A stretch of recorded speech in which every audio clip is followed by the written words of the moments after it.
ఏమండి, ఎందుకండి నాతో ఒక్క మాట కూడా చెప్పకుండా మీరక్కడికి వెళ్ళారు? వింధ్య మిమ్మల్ని అనరాని మాటలు ఏమైనా? నీ జుట్టు పట్టుకొని వింధ్య అలా బయటికి గెంటేస్తే నువ్వెలా తట్టుకోగలిగావు సంధ్య?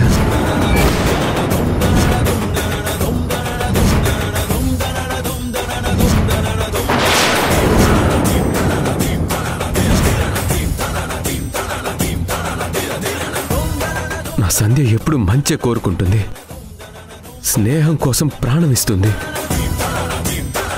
అలాంటి సంధ్యని అర్ధరాత్రి అవమానపరిచి మెడపట్టి బయటికి గెంటేసింది ఆ వింధ్య.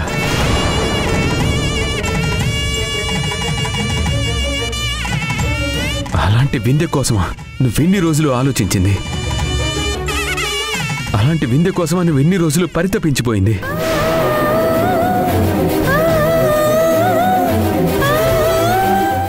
వద్దు సంధ్య, అలాంటి స్నేహితురాలు ఉన్నా ఒకటే లేకపోయినా ఒకటే. వింధ్యను నువ్వు మర్చిపో.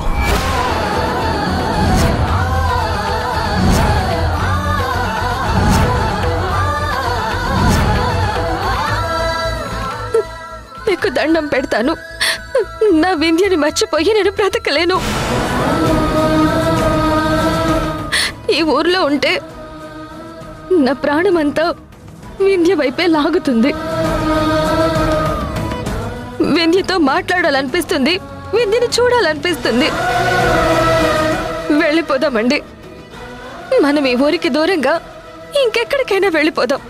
ఏం తప్పు చేసామని వెళ్ళిపోదాం?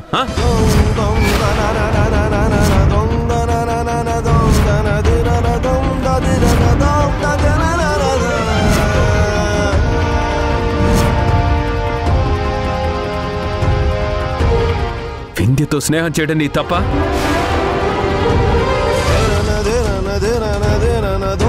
వింధ్య బిడ్డ ఆకలి తీర్చడం నీ తప్ప?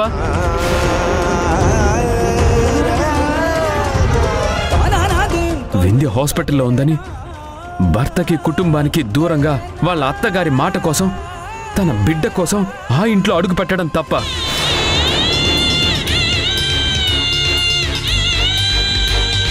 స్నేహితురాలి గురించి ఇంత ఆలోచించిన నీకు ఆ వింధ్య ఏమిచ్చింది? తన భర్తతో లేని సంబంధం అంటకట్టడమా?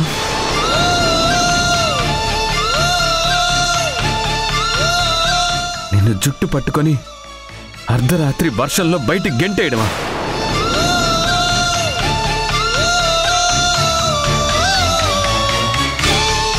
లేదు సంధ్య, ఇది నేను పుట్టినూరు. ఎవరో మొన్న నిన్న వచ్చిన వాళ్ళ కోసం ఈ ఊరు వదిలి వెళ్ళిపోవాల్సిన అవసరం నాకు లేదు.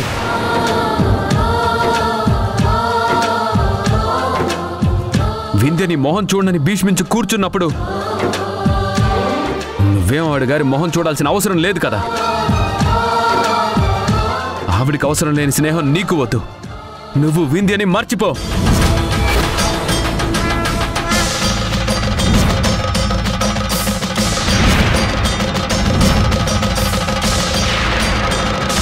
ఈ ఊరు విడిచి దూరంగా వెళ్ళిపోవడం అంటే తప్పు చేసి పారిపోయినట్టే. ఇటు ఉదయించే సూర్యుడు అటు ఉదయించినా నా సంధ్య ఎప్పుడు ఏ తప్పు చేయదు.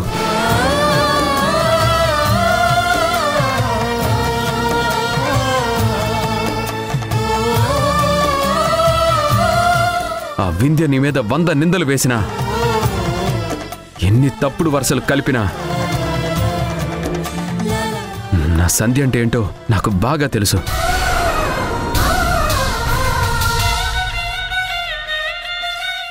మనం ఎక్కడికి వెళ్ళాల్సిన అవసరం లేదు, ఎవరికి భయపడాల్సిన అవసరం లేదు. మనం ఇక్కడే ఉంటున్నాం. మనం అంటే ఏంటో ఆ వింధ్యకు చూపించడం కోసమైనా మనం ఇక్కడే ఉండబోతున్నాం సంధ్య. దయచేసి ఇంకోసారి ఇక్కడి నుంచి వెళ్ళిపోదామనే మాట చెప్పద్దు. ఇక్కడే ఉండాలి మనం. ఇక్కడ తల దించుకోవాల్సింది తప్పు చేసిన వాళ్ళు.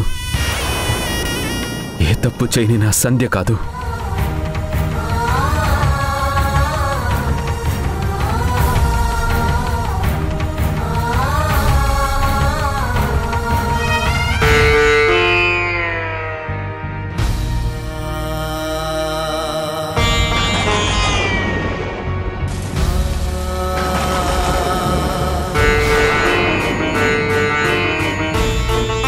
సంధ్యని నా భర్తని కంట్రోల్ చేయకపోతే వీళ్ళిద్దరూ కలిసి మరో బిడ్డని కన్నా ఆశ్చర్యమేం లేదు.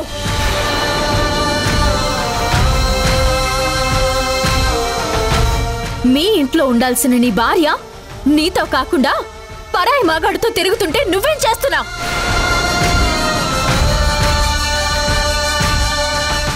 మిమ్మల్ని సంధ్య క్షమించినా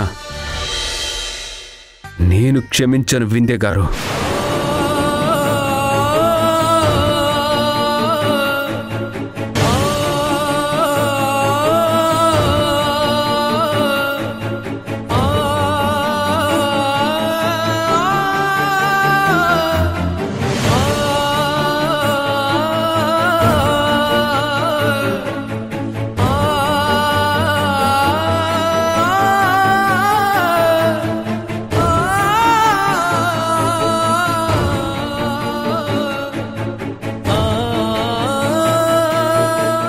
అమ్మా, నీ కళ్ళల్లో కన్నీళ్ళు నేను చూడలేకపోతున్నానమ్మా.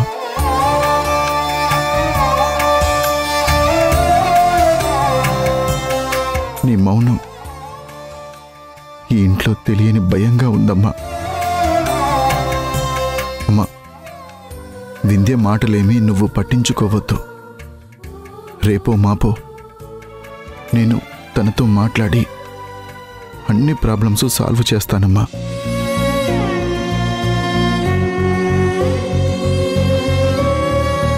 దయచేసి నువ్వవన్నీ ఆలోచించి బాధపడొద్దమ్మా. సంధ్య గారిని జుట్టు పట్టుకొని వింధ్య ఇంట్లో నుంచి బయటకు నెట్టేయడం, పాపం ఏమీ తెలియని శ్రీకర్ గారిని అవమానిస్తూ మాట్లాడడం నాకు తెలుసు. ఇవన్నీ నీకు ఇష్టం ఉండవమ్మా.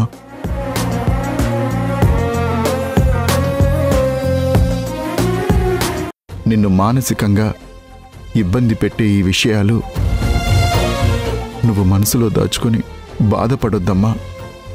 ప్లీజ్ అమ్మా. ఏం జరుగుతుందిరా ఈ ఇంట్లో? ఇది నా ఇల్లేనా? నేను నీ కన్న తల్లినేనా?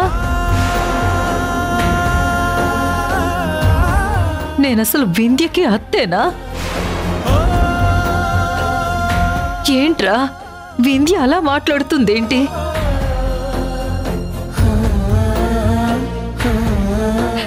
అసలు అసలు వింధ్యకు ఏమైందిరా? నేను చూస్తుంది వింధ్యనేనా? అవునత్తయ్య, మీరు చూస్తుంది వింధ్యనే.